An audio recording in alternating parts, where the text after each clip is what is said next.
जय हिंद दोस्तों।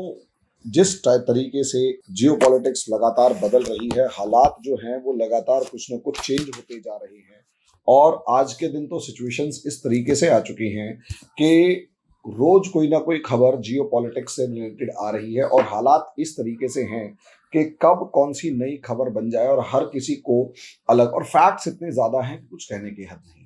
लेकिन असलियत में ये दौर फैक्ट्स समझने का नहीं है, कंसेप्ट्स को समझने का है। फैक्ट्स जो हैं ये सिर्फ और सिर्फ आपके दिमाग के ऊपर एक बोझ बढ़ा रहे होते हैं।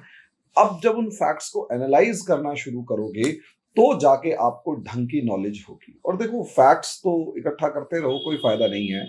कंसेप्ट पे ध्यान दीजिए और कंसेप्ट के साथ साथ जब तक आप किसी भी चीज का एनालिसिस नहीं करते, मुझे नहीं लगता कि आपको ट्रू नॉलेज हो पाती है। अब आप यहाँ सिस्टम को समझिए। जो मैं आज टॉपिक समझा रहा हूँ या आज जो टॉपिक डिस्कस करने जा रहा हूँ वो है अमेरिका और नाटो नेशंस।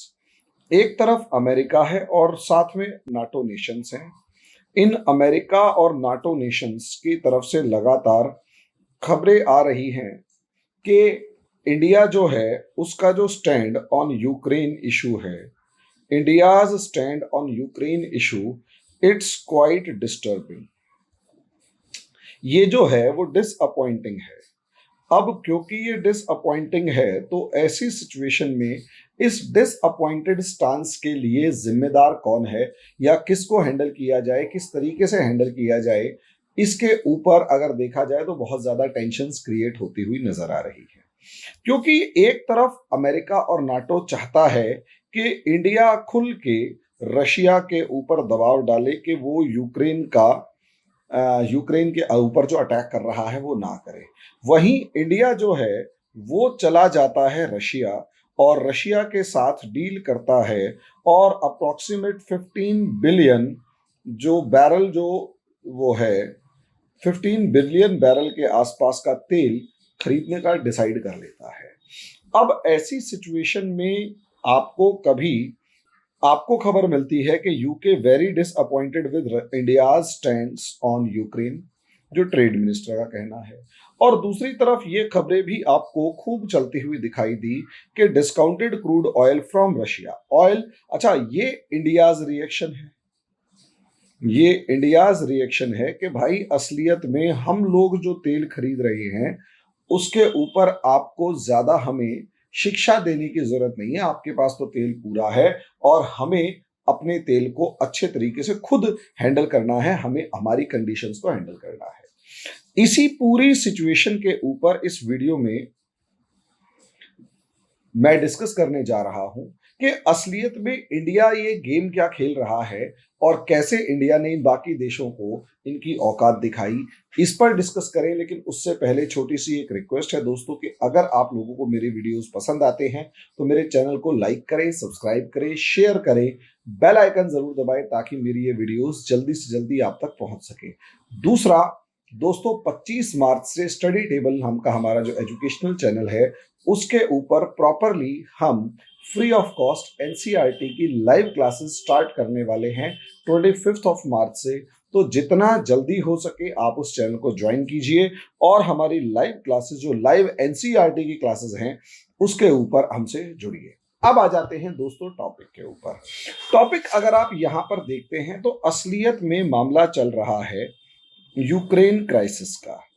अब यूक्रेन क्राइसिस के अंदर पूरी दुनिया लगभग लगभग दो पार्ट्स में बटी हुई है। एक तरफ वो देश हैं जो अमेरिका और नाटो कंट्रीज के साथ हैं और खुले तौर पर अमेरिका को सपोर्ट करते हैं और नाटो को सपोर्ट करते हैं और कहीं ना कहीं क्रिटिसाइज कर रहे हैं रशिया को।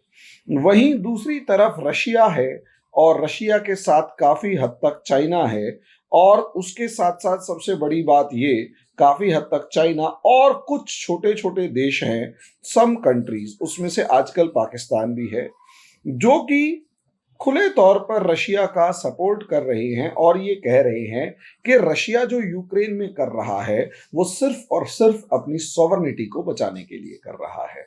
वहीं सिर्फ और सिर्फ इंडिया ऐसा कंट्री यहां पर बचा हुआ है।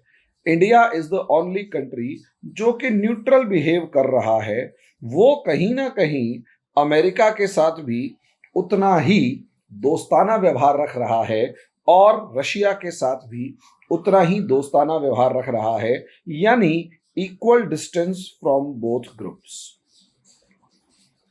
ये हमारी स्ट्रेटेजी रही है कि दोनों के दोनों जो ग्रुप्स हैं उन दोनों से इक्वल डिस्टेंस रहा, जो इंडिया ने किसी टाइम पर नाम यानी नॉन अलाइन मूवमेंट में जवाहरलाल नेहरू के प्रधानमंत्री रहते अडॉप्ट किया था। अब ऐसी सिचुएशन में कहीं ना कहीं अमेरिका और नाटो कंट्रीज का ये बयान आना नॉर्मल सी बात है।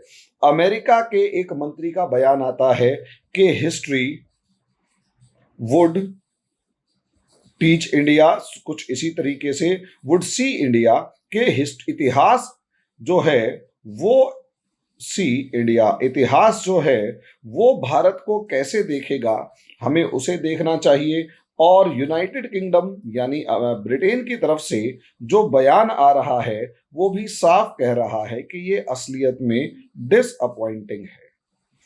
अब सवाल क्या है? सवाल ये है कि भाई पहली बार ऐसा हुआ है, बहुत लंबे टाइम के बाद पहली बार ऐसा हुआ है कि इंडिया जो है एक न्यूट्रल स्टैंड ले रहा है और किसी न किसी तरीके से ना तो वो रशिया का पिछलग्गू बना है ना ही अमेरिका का पिछलग्गू बनकर खड़ा हुआ है। यहां जो है वो अमेरिका, यहां पर अमेरिका, यूरोपियन कंट्रीज और खासकर यूनाइटेड किंगडम, इन तीनों का एक कॉलोनियल माइंडसेट दिखाई दे रहा है। और वो कॉलोनियल माइंडसेट ये है कि वो इंडिया को आज भी 1947 वाला इंडिया समझकर बैठे हैं, जिसके अंदर सेकेंड वर्ल्ड वॉर शुरू होते ही लॉर्ड लिनलिथगो ने खड़े होकर कहा कि भाई India is also a belligerent nation और इंडियंस भी वर्ल्ड वॉर 2 में ब्रिटेन की तरफ से हिस्सा लेंगे। यानी इंडिया की जो डिसीजन थे, इंडिया की पॉलिसी का जो डिसीजन था वो सिर्फ और सिर्फ ब्रिटेन अपने फेवर में या अपने फायदे के लिए कर रहा था। आज भी इनका यही मानना है कि हम जो कह रहे हैं वही ठीक है और इंडिया को वही स्टैंड लेना चाहिए। और वो ये लोग जो हैं, ये अमेरिका और यूरोपियन कंट्रीज उस सिचुएशन को भूल जाते हैं जब कश्मीर मामले के अंदर कितनी ही बार इन्होंने पाकिस्तान का सपोर्ट करके और साथ में टेररिज्म को सपोर्ट करके और इंडिया के फेवर के अंदर कभी भी इन्होंने बात नहीं करी और खुले तौर पर हमेशा से पाकिस्तान के ही सपोर्ट में खड़े रहे। वहीं दूसरी तरफ अगर आप यहाँ पर कहीं ना कहीं अगर यूनाइटेड नेशंस के अंदर या ह्यूमन राइट्स के अंदर या डोमेस्टिक मतलब हमारी डोमेस्टिक पॉलिसीज के अंदर अगर आप देखें तो पाकिस्तान कहीं ना कहीं हमेशा ये लोग पाकिस्तान के साथ खड़े रहे। खालिस्तान इशू के अंदर भी अगर आप देखते हैं तो खालिस्तान कहीं चाइना के अंदर नहीं पनप रहा दोस्तों। खालिस्तान किसी भी तरीके से चाइना के अंदर नहीं पनप रहा, बल्कि खालिस्तान को अगर आप उठाकर देखेंगे तो या तो वो कनाडा में डोमिनेट कर रहा है या फिर वो ब्रिटेन में डोमिनेट कर रहा है और अब कहीं ना कहीं वो अमेरिका के अंदर भी अपने पैर पसारने लग चुका है।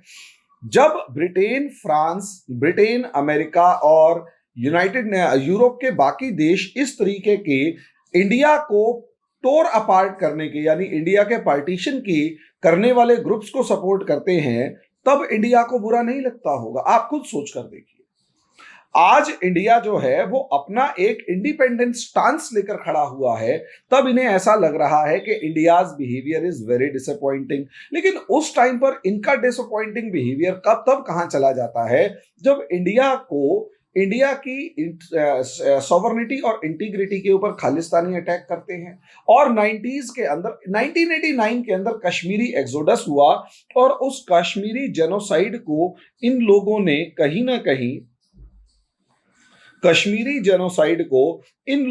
कहीं ना कहीं माइनॉरिटी मेजॉरिटी या मेजॉरिटी रिएक्शन का नाम देके अपना लिया। और यही मेजॉरिटी रिएक्शन ये मेजॉरिटी रिएक्शन का नाम दे के अपना दिया। और यही मेजॉरिटी रिएक्शन जब रेस्ट ऑफ इंडिया के अंदर दिखाई देता है तो वो उस मेजॉरिटी रिएक्शन को कहीं ना कहीं ह्यूमन राइट्स इशू बना लेते हैं। आप खुद सोचकर देखो यार कि असलियत में डबल स्टैंडर्ड्स ऑफ अमेरिका या यूरोपियन कंट्रीज क्या हैं। What are the double standards? इनके डबल स्टैंडर्ड्स क्या हैं? इनके डबल स्टैंडर्ड्स ये हैं कि अगर कश्मीर में कश्मीरी हिंदुओं का जेनोसाइड हो तो वो है मेजॉरिटी रिएक्शन, कि मेजॉरिटी में मुस्लिम्स थे, माइनॉरिटी में हिंदूज थे, सारे सारी की सारी जो रिसोर्सेज थे वो हिंदूज खा जाते थे, मुस्लिम्स को नहीं मिलता था कुछ भी। और उसी का नतीजा ये था कि मुस्लिम्स ने हिंदुओं को मार भगाया। और बहुत सी जगह तो ये कि कश्मीरी हिंदूज अपनी मर्जी से बाहर आए हैं। वहीं दूसरी तरफ रेस्ट ऑफ इंडिया के मामले में अगर आप देखें कि कहीं भी हिंदू मुस्लिम राइट्स होते हैं तो वहां पर मेजॉरिटी एट्रोसिटीज के रूप में डिस्क्राइब होता है और कहीं ना कहीं ह्यूमन राइट्स इशू होता है। मामला मेजॉरिटी वर्सेस माइनॉरिटी नहीं देखा जाता, इक्वल टर्म्स में नहीं। ये double standards in European countries के हैं। और इसके साथ साथ इन डबल स्टैंडर्ड्स में इनको हमेशा ये ढूंढना होता है कि कहां पर इंडिया के इंटरनल मैटर्स के अंदर इंटरफियर किया जाए। इंडियन इंटरनल मैटर्स में इंटरफियर करके इंडिया को प्रेशराइज किया जाए और कहीं ना कहीं अपनी बातें मनवाई जाए। अमेरिका कितनी सारी ऊल जलूल रिपोर्ट्स बना रहा होता है, कभी उसने ब्लैक्स के ऊपर एट्रोसिटीज होने वाली रिपोर्ट्स बनाई? ये जो बुर्का और हिजाब इशू है, फ्रांस ने हिजाब पब्लिक प्लेसेस तक के अंदर बैन कर दिया। फ्रांस ने हिजाब पब्लिक प्लेसेस में बैन कर दिया, तब इनका मुंह पे ताला लगा रहा। और यही फ्रांस वही काम जब इंडिया में सिर्फ हम स्कूल्स में ये कह रहे हैं कि स्कूल्स में हिजाब इज नॉट अलाउड, वहां रिएक्शन की फॉर्म में ह्यूमन राइट्स और रिलीजियस जो इश्यूज हैं वो क्रिएट हो जाते हैं। These are double standards. अब ऐसी सिचुएशन में अमेरिका कभी एंटी इस्लामोफोबिया ऑफिस डिपार्टमेंट बना रहा है, कभी यूनाइटेड नेशंस जो है वो 15 मार्च को इस्लामोफोबिया डे के रूप में इस्टेब्लिश कर रहा है। ये भी तो डबल स्टैंडर्ड्स हैं इन यूनाइटेड नेशंस के। How can we believe on this United Nations जिसको हिंदूज, बुद्धिस्ट, जैन, क्रिश्चियंस के ऊपर होने वाली एट्रोसिटीज नजर नहीं आती, बल्कि सिर्फ और सिर्फ इस्लाम के नाम पर या इस्लाम के नाम पर जो दुनिया में आतंक फैलाने वाले लोग हैं उनके सपोर्ट में इस्लामोफोबिया डिपार्टमेंट बना दिया। यार तुम बेशरम, ये जो अमेरिकन हैं इनको कम से कम इतना समझ में आना चाहिए कि रिलीजियोफोबिया डिपार्टमेंट अगर बना देते तो तुम्हारी कौन सी नानी मर जाती भाई। लेकिन नहीं, इन्होंने they are using Islam as a tool. ये इस्लाम को एक हथियार के तौर पे इस्तेमाल कर रहे हैं। And since they are using Islam as a tool, तो ये इनके लिए बहुत गजब एक सिचुएशन क्रिएट हो रही है, ये मतलब फायदा उठा रहे हैं। अब यही माइंडसेट, इसी के लिए अब कहीं ना कहीं ये लोग इंडिया के ऊपर प्रेशर डाल रहे हैं कि एक तो आप रशिया को क्रिटिसाइज करो, जैसा हम चाहते हैं आपकी फॉरेन पॉलिसी को वैसे डील करो। एक बात, रशिया को क्रिटिसाइज करो। दूसरा, रशिया को क्रिटिसाइज करने के बाद आपको सीधे सीधे एक काम ये करना है रशिया को क्रिटिसाइज करने के बाद कि ऑयल वगैरह जो भी आप परचेज कर रहे हो रशिया से, वो परचेज करना बंद कर दो। यानी इंडिया शुड डिराइव और India should decide the foreign policy as per the interests of America and UK.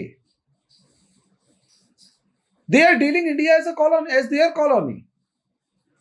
They are thinking India as their colony. कि वो इंडिया उनकी कॉलोनी हो जैसे। वो एक अलग मैटर है कि इस बार हमारी जो गवर्नमेंट है वो दबती है नहीं। यहां पर हमारे जो फॉरेन मिनिस्टर हैं एस जयशंकर सर, यकीन मानिए इनसे पूछा गया you are biased, your foreign policy is biased. उन्होंने बहुत शानदार जवाब दिया कि हमारी फॉरेन पॉलिसी बायस्ड है not towards any country but only towards Indian interests, कि हम सिर्फ और सिर्फ इंडियन इंटरेस्ट के लिए बायस्ड हैं, इसके अलावा भाड़ में जाओ, हमें किसी से कोई मतलब नहीं है। ये बहुत अच्छी अप्रोच है, जबरदस्त जवाब। और ऐसी ही तो गवर्नमेंट किसी भी कंट्री को, किसी भी सॉवरन कंट्री में होती है जो किसी भी देश को महान बनाती है। वो झुकने नहीं देती किसी भी देश को। पुष्पा टाइप के सारे लोग ऊपर बैठे हुए इस समय पर इंडिया के अंदर। अब सवाल ये है, इंडिया रशिया को क्रिटिसाइज क्यों नहीं कर रहा, या इंडिया रशिया से ऑयल इंपोर्ट क्यों कर रहा है? रशियन ऑयल इंपोर्ट क्यों हो रहा है, ये सबसे बड़ी बात है। अब आप खुद सोच कर देखो, रशिया जो है इस दुनिया का अप्रोक्सीमेट 10% ऑयल एक्सपोर्ट करता है। ऑयल और गैस के मामले में दुनिया का जितनी भी डिमांड है उसका 10%, यूरोप को तो वो 40% ऑयल एंड गैस कंजम्पशन जो है, ऑयल और गैस जो है वो यूरोप को जाता है, यानी यूरोप का 40% रशिया से आ रहा है। बहुत सारे यूरोपियन कंट्रीज ऐसे हैं जिनका 90 से लेकर 100% डिपेंडेंसी रशिया के ऊपर है। अब आप खुद सोच कर देखो एक चीज के, अब ये सारे के सारे कंट्रीज हम इमेजिन करके देखते हैं, यानी Europe stops purchasing oil and gas from Russia, stops purchasing oil and gas from Russia. अब सोचकर देखिए, ये लोग रशिया से ऑयल और गैस परचेज करना बंद कर देते हैं। अब ठीक है जी, इन्होंने ऑयल और गैस को परचेज करना, यूरोप से परचेज करना बंद कर दिया। अब होगा क्या? होगा ये कि कहीं ना कहीं more and more dependency on rest of the suppliers, more and more dependency on rest of suppliers. अब आप सोचकर देखिए, ज्यादा से ज्यादा डिपेंडेंसी किस पे होगी? सऊदी अरेबिया या अरब कंट्रीज और साथ में अमेरिका। अब मुझे एक बात बताइए, अरब कंट्रीज जो हैं वो इसमें Saudi Arabia decided to not to increase oil production. अब ये ऑयल प्रोडक्शन बढ़ाएगा नहीं।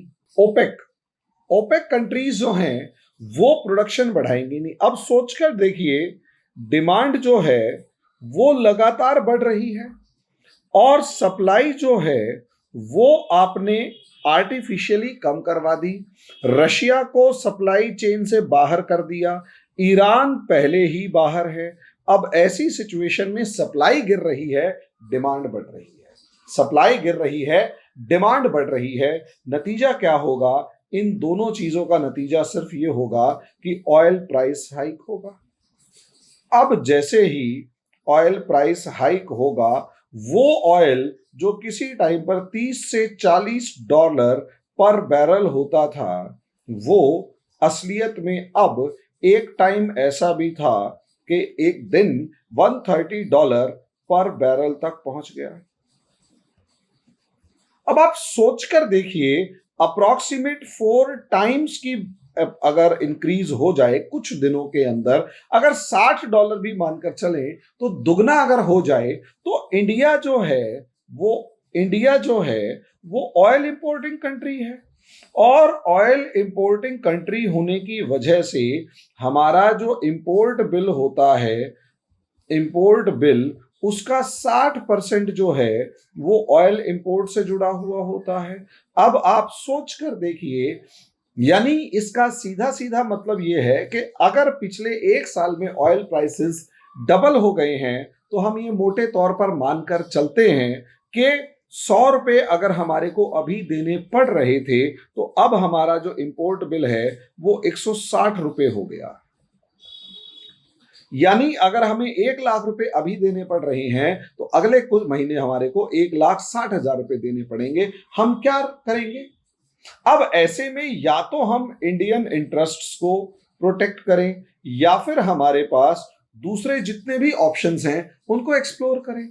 अब आप सोचकर देखिए, ऑयल इंपोर्ट अगर आप कर रहे हैं, 60% आपका ऑयल इंपोर्ट्स का बिल आता है, इंपोर्ट बिल जितना भी है उसका 60% सिर्फ ऑयल का है। तो ऐसी सिचुएशन में आप तो, हमारी जो कंट्री है, एक तो उसका फॉरेक्स रिजर्व जो है उसके ऊपर बुरा असर पड़ेगा, ट्रेड बैलेंस जो है उसके ऊपर बुरा असर पड़ेगा, हमारे जो भी डेवलपमेंट प्रोग्राम्स हैं वो सारे के सारे गिरना शुरू हो जाएंगे। और सबसे बड़ी बात, हमारी जो करेंसी की वैल्यू यानी रुपये की वैल्यू है वो गिरना शुरू हो जाएगी। अब मुझे एक बात बताओ, फॉरेन एक्सचेंज रिजर्व्स कम होंगे, ट्रेड बैलेंस कम हो जाएगा, डेवलपमेंट प्रोजेक्ट्स कम होंगे, करेंसी वैल्यू जो है वो कम होनी शुरू हो जाएगी, डेवलपमेंट रुक जाएगी।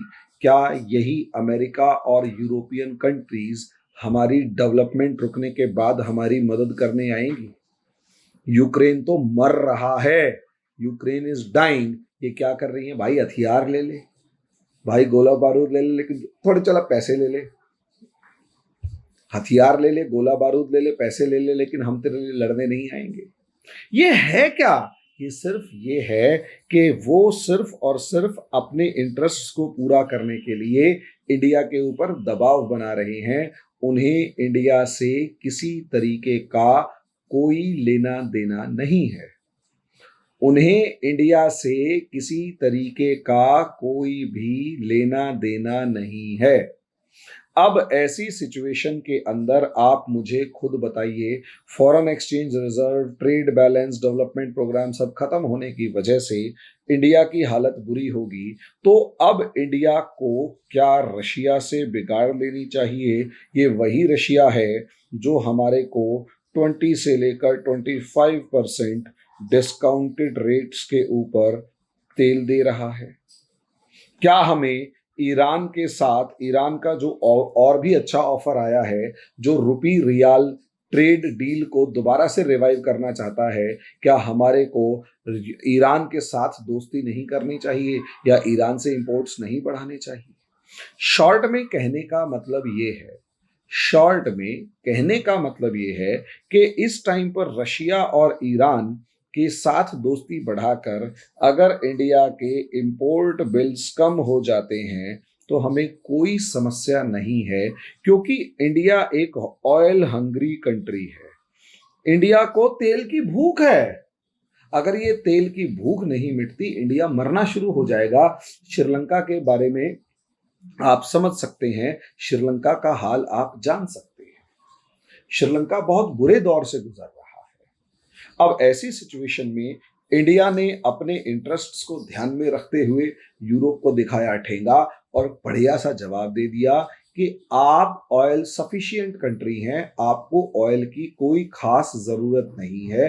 इंडिया एक ऑयल हंग्री कंट्री है। हम अगर ऑयल इंपोर्ट करना बंद कर देंगे तो हमारी पावर सप्लाई से लेकर सब चीजें खत्म हो जाएंगी या डिस्टर्ब हो जाएंगी या फिर बिल बढ़ जाएंगे, सब चीजें खराब होगी। इससे अच्छा भैया हमारे को इस एडवर्स कंडीशन में बचने के लिए अगर रशिया से हाथ मिलाना पड़ रहा है, जो पुराना दोस्त हमारा है, तो क्या बुराई है?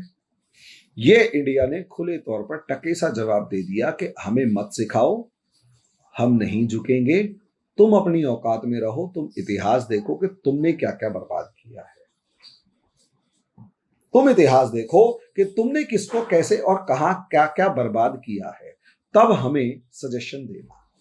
तो दोस्तों, ये इंडिया का एक पूरा मैसेज है यूरोप और अमेरिका के देशों का, यूरोपियन नेशंस, अमेरिका और ब्रिटेन को, कि भैया हम तुम्हारे से दबने वाले नहीं हैं। हमारे जो इंटरेस्ट होंगे हम उनके अकॉर्डिंग काम करेंगे। हमारे इंटरेस्ट इस टाइम पर रशिया से तेल खरीदने में है तो हम खरीदेंगे। अगर हमारे इंटरेस्ट अमेरिका के साथ होंगे तो अमेरिका से बात करेंगे। तुम अपने इंटरेस्ट को देखकर चलो, हम अपने इंटरेस्ट को देखकर चलेंगे। साफ बात है, इंडिया को गुलाम मत समझो। तो दोस्तों, इस वीडियो के अंदर हमारा यही ओपिनियन, ये एक एनालिसिस था। बाकी आप देखेंगे कि असली आगे आगे जैसे अलग अलग डायमेंशंस होंगी उनके ऊपर हम लगातार डिस्कशन करते रहेंगे। अभी के लिए इतना ही, धन्यवाद।